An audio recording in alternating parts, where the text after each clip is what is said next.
오늘 요한복음 8장 1절부터 11절 말씀을 본문으로 전할 설교의 제목은 돌을 내려놓고 손을 잡자입니다.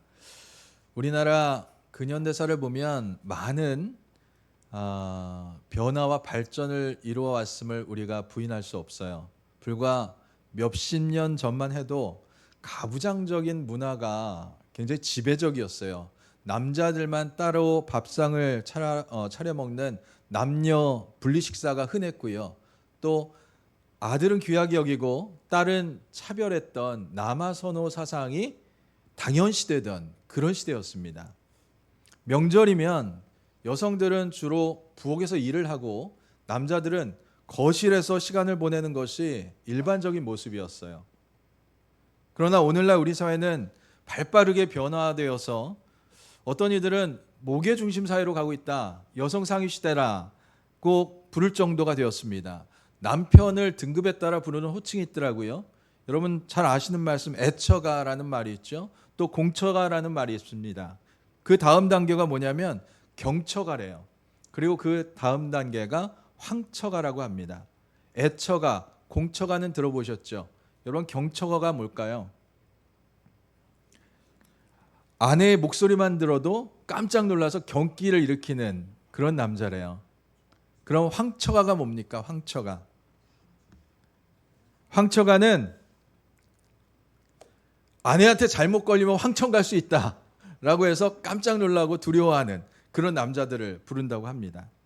물론 좀 과장된 면도 있지만 이렇게 가족 내에서 여성의 지위가 얼마나 높아졌는지, 그리고 남자들이 여자의 눈치를 보는 것이 오히려 편하다라고 느낄 정도로, 또 이제 집안일을 내가 도와준다라고 하는 것이 아니라 내 일이다라고 그렇게 여길 정도로 아주 긍정적인 변화들이 많이 일어났어요.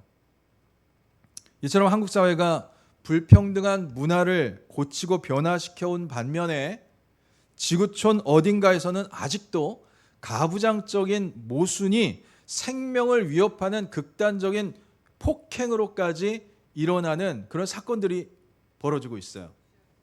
몇 해 전에 기사에 나온 사건인데, 어느 중동 지역의 부족에서 간음하다 걸린 그 젊은 여인을 재판하는데 남자는 훈방 조치되고 여자는 돌팔매질, 곧 투석형이라는 끔찍한 형벌을 내렸다고 합니다.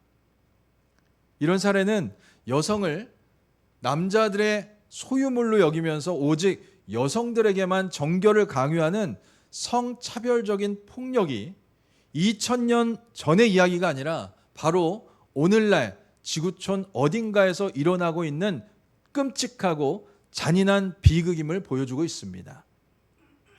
오늘 본문에서도 서기관들과 바리새인이 현장에서 간음하다가 붙잡힌 여인을 예수님께로 끌고 나왔어요. 아마도 이 여인은 붙잡혀 끌려오는 동안 사람들이 던진 돌에 맞아 피를 흘리고 있었을지도 모르고, 또 옷이 찢기고 또 머리채 붙잡혀서 질질 끌려오면서 두려움에 몹시 떨고 있었을 거예요. 이 여인을 예수님 앞에 세우고 바리새인과 서기관들이 예수님께 말합니다. 선생님이요, 이 여자가 간음하다가 현장에서 붙잡혀 왔는데 모세는 이런 여자를 돌로 쳐 죽이라고 했습니다. 그러면 선생님은 어떻게 처리하시겠습니까? 성경에서 돌로 쳐야 할 사람들이 있어요. 몰렉 우상에게 자식을 제물로 바친 사람, 신접하거나 박수가 된 자, 여호와의 이름을 회방한 자, 안식일을 지키지 않는 자, 사람을 꾀어 하나님에게서 떠나게 한 자, 우상 숭배자, 부모에게 순종치 않는 패역한 자식, 성범죄를 범한 자, 이런 자들은 돌로 치라고 했어요. 레위기 20장 10절에 보면 누구든지 남의 아내와 간음하는 자, 곧 이웃의 아내와 간음하는 자는 그 간부와 음부를 반드시 돌로 치라라고 명령하고 있습니다. 당시 상황으로 보면 예수님 앞에 끌려온 이 여인은 돌에 맞아 죽어도 어느 누구에게도 하소연할 수 없는 처지였어요. 이스라엘에 몇천 년 동안 내려오는 전승과 율법을 아주 구체적으로 해석해 놓은 미시나 법전이라고 있는데, 여기에 보면 간음한 여인에 대한 처벌 규칙들이 자세히 적혀져 있습니다. 간음한 여인을 붙잡으면 여인을 인분통에다가 집어넣어서 목에 수건을 메어서 표식을 삼고 좌우로 끈을 끌어당기면서 이리저리 죽을 때까지 끌고 다니는 형벌이 있는가 하면, 또 동네 사람들이 동구 밖으로 여인을 끌고 가서 돌을 던져서 죽일 때까지 돌을 던지는 그런 처형법이 있다고 구체적으로 설명하고 있어요. 이렇게 간음에 대한 처벌은 굉장히 무서운 것이었어요. 그런데 오늘 본문 보니까 간음하던 남자는 도망을 갔는지 아니면 놓아주었는지 여자만 붙잡혀 왔어요. 이 여자를 많은 사람 앞에 세워놓고 예수님께 묻습니다. 모세는 율법에 이 여인을 돌로 치라고 했는데 선생님 어떻게 하시겠어요? 바리새인과 서기관들이 평소 같았으면 그냥 모세의 율례대로, 율법대로 행동했을 거예요. 그런데 오늘 왜 예수님께 데리고 와서 묻고 있습니까? 오늘 본문에서도 이렇게 말씀합니다. 예수님을 시험하고자 숨은 의도가 있었어요.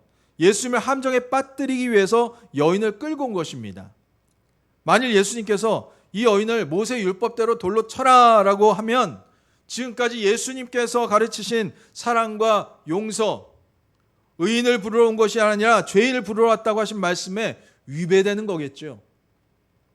또 반대로 돌로 치지 말라고 하면 모세의 율법을 어기는 자가 되고 맙니다. 예수님은 내가 율법이나 선지자나 폐하러 온 줄로 생각하지 마라. 천지가 없어지기 전에는 율법의 1.1획도 없어지지 아니할 것이다 라고 말씀하신 적이 있어요. 죽이라고 할 수도 없고 죽이지 말라고 할 수도 없는 묘한 함정이 기다리고 있었던 거예요.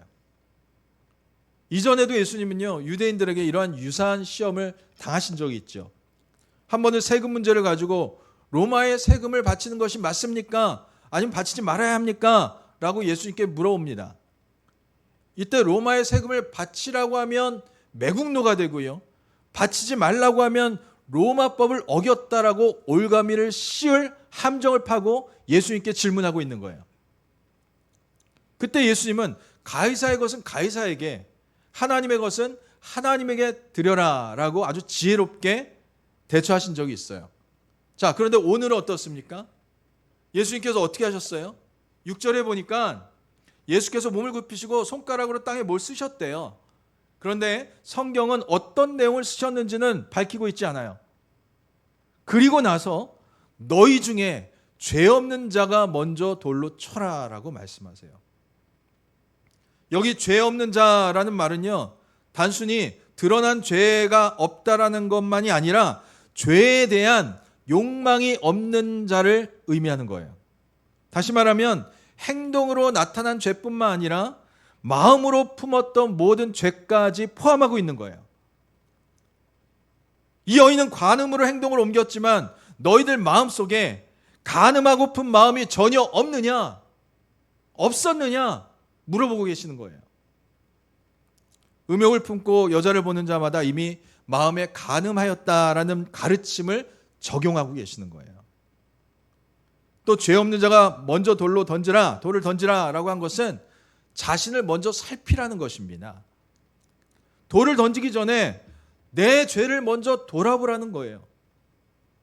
대개 남의 허물을 많이 말하는 사람은 자기 반성이 부족하고 게으른 사람이에요. 남 탓만 하는 사람은 겸손이 부족한 사람입니다. 자신의 죄를 알고 반성할 줄 아는 사람은요, 다른 사람에 대해서 쉽게 정죄를 못해요. 누구도 정죄할 수가 없어요. 성 프란시스의 제자가 어느 날 기도하다 환상에서 하늘나라에 올라갔는데 거기 보니까 아주 높은 보좌가 있더래요. 저 보좌는 누구의 것입니까? 라고 물으니까 성 프란시스의 자리다 라고 말합니다. 그래서 이 제자는 그 소리를 듣고 슬그머니 질투가 나요. 그리고 꿈을 깨고 난 다음에 자기 스승에 가서 이렇게 묻습니다. 선생님은 자신을 어떤 사람이라고 생각하십니까? 당돌하게 물었어요. 그러자 프란시스는 내가 이 세상에서 가장 악한 사람이다 라고 대답합니다. 근데 제자가 항의하면서 또 물어요. 아니 선생님, 그 대답은 위선 아닙니까? 거짓 아닙니까? 당신은 성자라고 칭함을 받는데 당신이 악하다고 하면 정말 저 살인자들이나 거짓 증거하는 사람들은 어찌합니까? 이때 프란시스는 웃으면서 대답하기를, 자네가 잘 몰라서 하는 말일세.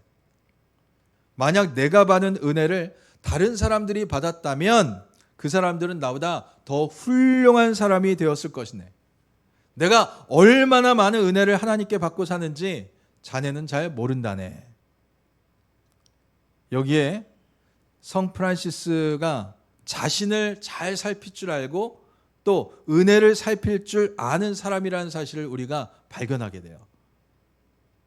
본문을 보면 돌을 던지기 바로 직전 예수의 말씀을 듣고 나서 양심의 가책을 받아서 한 사람씩 흩어져 돌아갑니다. 이제 남루하고 아주 몰골이 처참한 여인만 홀로 남았어요. 예수님은 여자여, 너를 고소하던 자들이 어디 갔느냐? 너를 정죄한 자가 없느냐? 없습니다. 주여 없나이다. 나도 너를 정죄하지 아니할 것이니 가서 다시는 죄를 짓지 말아라. 오늘 성경 속 장면에는 이렇게 돌을 들고 있는 사람들이 있습니다. 여인을 끌고 나온 서기관들과 바리새인들을 중심으로 여인들을 향해 돌을 던지려고 하는 사람들이 있어요. 죄 없는 자가 돌을 던져라 라고 했을 때 이들은 모두 돌을 내려놓고 아무 말도 못하고 돌아갔어요. 서기관들과 바리새인들은 자기 의의를 자랑하고 남의 허물을 찾는 데는 아주 실력 있는 사람들이에요. 나는 한 번도 간음한 적이 없는데 이 여인은 간음한 죄인이라고 정죄하고 나섭니다. 누가복음 18장 11절에 보면 바리새인이 기도하는 장면이 나와요. 바리새인은 서서 따로 기도하여 가로되, 하나님이여, 나는 다른 사람들과 달리 다른 사람들 곧 토색, 불의, 간음을 하는 자들과 같지 않고 이 옆에 있는 세리와도 같지 않음을 감사하나이다 라고 말하고 있어요. 사실 우리도 이런 바리새인과 같은 착각 속에 살아가고 있을 때가 많아요. 나는 이만큼 기도하고 나는 이만큼 말씀을 지키고 살아가고 있는데 그래도 저 사람보다는 내가 경건하고 내가 선한 사람이다 라고 생각하는 사람이 있어요. 내가 저 사람보다 더 낫다고, 더 선하다고 생각합니다. 그리고 나에게서 잘못을 찾는 것이 아니라 다른 사람에게서만 잘못을 찾으려고 해요. 심지어 다른 사람에게 죄를 뒤집어 씌우기도 합니다. 예수님은 그런 바리새인들을 향해서 책망하시죠. 마태복음 23장에 보면 화 있을진저 외식하는 바리새인과 서기관들아 라고 하시면서 3번이나 책망하셨어요. 회칠한 무덤 같으니 겉으로는 아름답게 보이지만 속으로는 죽은 사람의 뼈와 모든 더러운 것이 가득하다라고 지적하셨어요. 여러분, 우리들도 바리새인처럼 나는 문제 없고 네가 문제다라고 하면서 남을 정죄하는 자리에 있지는 않습니까? 손에 돌을 들고 다른 사람을 정죄하려고 하지 않습니까? 우리는 남의 허물을 보기 전에 나 자신을 먼저 봐야 돼요. 큰 돌도 물에 가라앉죠. 그런데 작은 돌도 물에 가라앉습니다. 우린 모두가 죄인일 뿐이고 오직 은혜로 죄사함을 받고 은혜로 살아가는 사람들이에요. 예수님의 의도는 남을 먼저 보지 말고 누구를 먼저 봐야 된다고요? 나를 먼저 보라는 거예요. 남의 결점이 보이면 눈을 돌려서 내 자신을 먼저 바라볼 수 있어야 돼요. 마태복음 7장 3절에서 5절 말씀, 주님이 이렇게 말씀하시죠. 같이 읽습니다. 시작.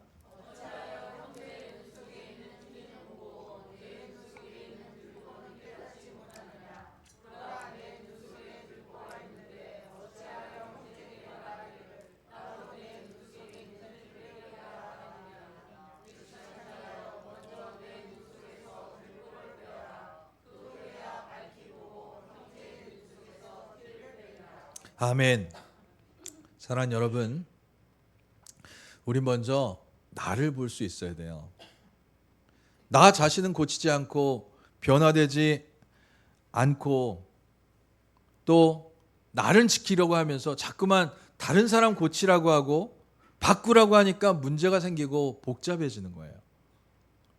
여러분, 부부싸움이 왜 일어납니까? 나 자신은 고치려고 하지 않고 배우자만 고치라고 하니까 자꾸 싸움이 일어나는 거예요. 나 자신을 먼저 바라야 되는데 자꾸만 상대방의 문제점만 바라봐요. 그래서 제일 많이 하는 얘기가 뭐예요? 싸울 때 네가 먼저 그랬잖아, 네가 문제잖아 라는 말을 하지 않습니까? 당신이 먼저 시비 걸었잖아. 이웃과의 다툼에서도 마찬가지예요. 당신이 먼저 쳤잖아, 당신이 먼저 욕했잖아. 내가 한 것은 생각하지 않고요, 남이 한 것을 먼저 바라봐요.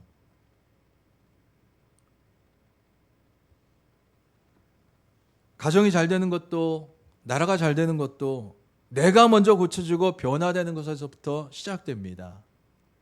나는 고치지 않고 다른 사람만 고치려고 하니까 힘들어지는 거예요.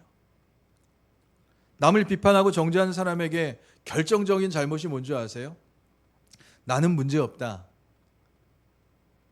나는 완벽하다 라고 하는 거예요. 예수님이 뭐라고 하십니까? 남의 눈에 먼지가 들어있다면 너의 눈에는 들보가 들어있다라고 말씀하시잖아요. 여러분, 내 눈에 들보가 들어있다고 생각해 보세요. 한번 상상해 보세요. 그러면 다른 사람이 온전히 보일 수 있겠어요? 절대 다른 사람의 모습을 제대로 볼 수가 없어요. 그렇다면 남을 비판할 자격이 있습니까? 없습니다. 예수님 앞에 돌을 들고 있는 서기관들과 바리새인들 보세요. 겉으로는 거룩한 종교인 척하지만 영적으로 본다면 간음하다 붙잡혀온 여인보다 나은 구석이 없어요. 그들 눈에는 들보가 있대요. 그런 눈으로 어떻게 사리를 옳게 분별할 수 있어요? 그러니 예수님께서 메시아로 오셨는데도 깨닫지 못하고 하나님의 아들로 오셨는데도 못 보는 건 아니겠어요? 우리는 남을 비판하기 전에 먼저 내 눈에 들어있는 들보를 볼 수 있어야 돼요.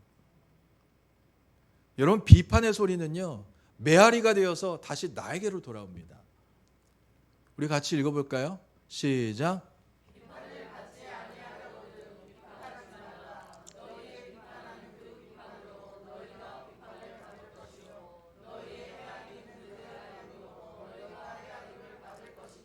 아멘. 비판하는 것, 욕하는 것, 저주하는 것, 원망하는 것, 남에게 억울하게 만드는 것, 이것이 결국은 나에게 돌아온다라는 거예요.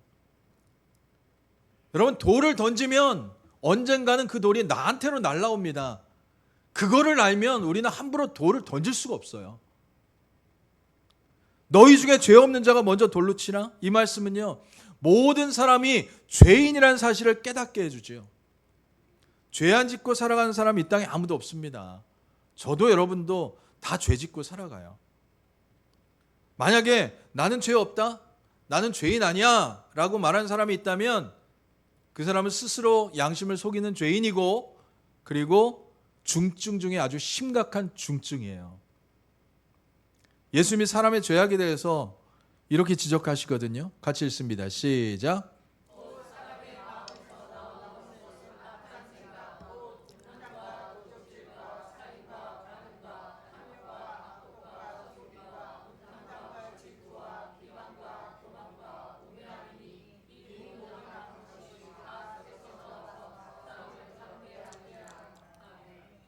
우리 마음속에도 이런 모습들이 다 있지 않습니까? 우리는 드러난 죄만 보지 말고 숨어있는 죄를 볼 수 있어야 돼요. 죄는 드러난 것만이 죄가 아니에요. 예전에 제가 화성에 있는 교도소에 부활절 기념 예배를 인도하러 방문한 적이 있었는데, 그곳 교도과장님이 이런 말씀을 하시더라고요. 이곳 교도소에 있는 사람들은 우리와 똑같은 사람들입니다. 다만 이 사람들은 걸린 죄인들 뿐이고 우리는 걸리지 않은 죄인들일 뿐입니다.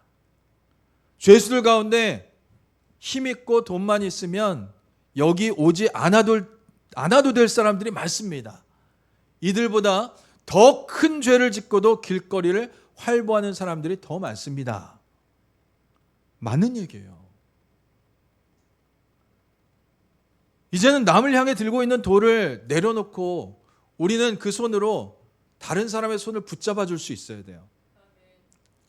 함부로 판단하고 비판하던 돌을 내려놓고 이제는 배려하고 이해하는 손길을 내밀 수 있어야 됩니다. 남의 허물을 들추던 돌을 내려놓고 이젠 내 허물을 먼저 보고 그리고 남의 허물을 감싸주는 손을 내밀 수 있어야 돼요. 남 탓하는 돌을 내려놓고 내 탓이할 수 있어야 돼요. 왼손과 오른손이 마주 잡으면 기도하는 손이 되고요. 이 기도하는 손은 하나님의 보좌를 움직이는 능력이 있어요. 마찬가지로 다른 사람의 손을 잡아 일으켜 세워주고 힘이 되어줄 때 하나님이 우리 안에 도우시는 하나님의 손길을 경험하게 하실 줄 믿으시기를 바랍니다. 주님은 그 여인에게 너 누구니? 너 무슨 죄 지었니? 너 왜 그랬느니? 왜 그랬니? 묻지 않으셨어요. 나도 너를 정죄하지 않으니 이제는 가서 더 이상 죄를 짓지 말아라. 이 말은요, 너는 죄 없다라고 무죄 선고하신 것이 아니에요. 더 이상 죄를 묻지 않겠다라는 뜻도 아닙니다. 다만 재판을 뒤로 밀어놓고 회개의 기회를 주신다라는 의미예요. 돈 벌고 유명해지고 출세하고 성공할 기회를 말하는 것이 아닙니다. 죄에서 떠나서 다시 하나님께로 회복할 수 있는, 하나님께로 돌아올 기회를 주시겠다는 거예요. 또 하나는 앞으로 새롭게 살라는 의미가 있죠. 죽을 죄를 짓고 죽을 줄만 알았는데 예수님을 만나서 용서받고 죽음의 자리에서 생명의 자리로, 절망의 자리에서 소망의 자리로, 낙심의 자리에서 용기의 자리로 옮겨졌습니다. 그러니 이제는 옛사람을 끊어버리고 예수 안에서 새 사람이 되어서 살아라 라는 당부의 말씀인 거예요. 여러분, 용서란 무엇입니까? 용서란 말에는요, 지우다, 떨쳐버리다, 멀리 보내다 라는 뜻이 있어요.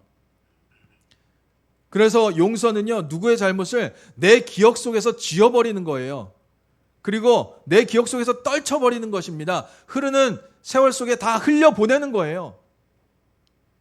이것이 용서예요. 자꾸만 과거의 일을 끄집어내서 자기도 괴롭히고 상대방도 괴롭히는 사람이 많아요. 주님도 더 이상 우리의 죄를 기억하지 않는다라고 그랬잖아요. 그런데 우리는 자꾸만 들쑤셔내요.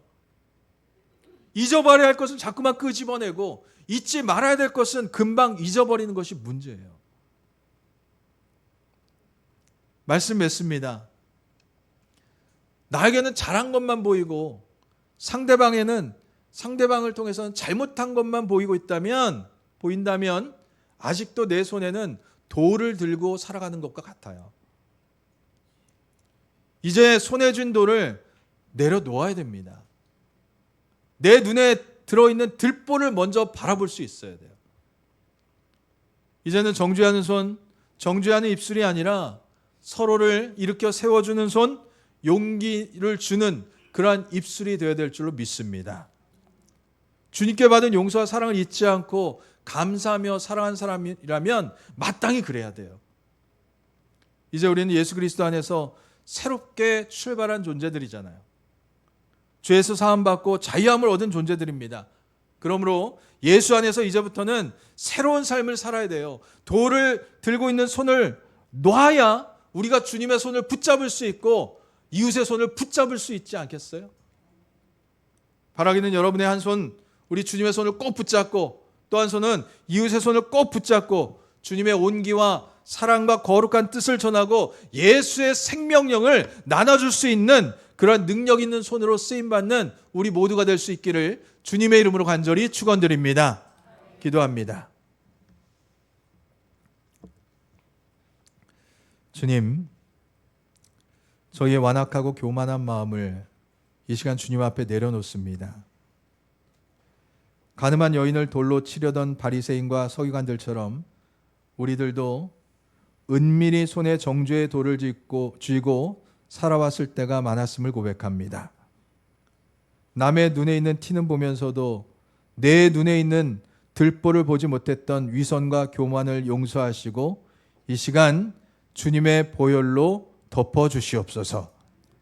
이제 주님의 용서를 힘입어서 정죄의 돌 대신에 사랑과 용서의 십자가를 굳게 들고 승리하는 복된 인생으로 살아가게 하여 주시옵소서.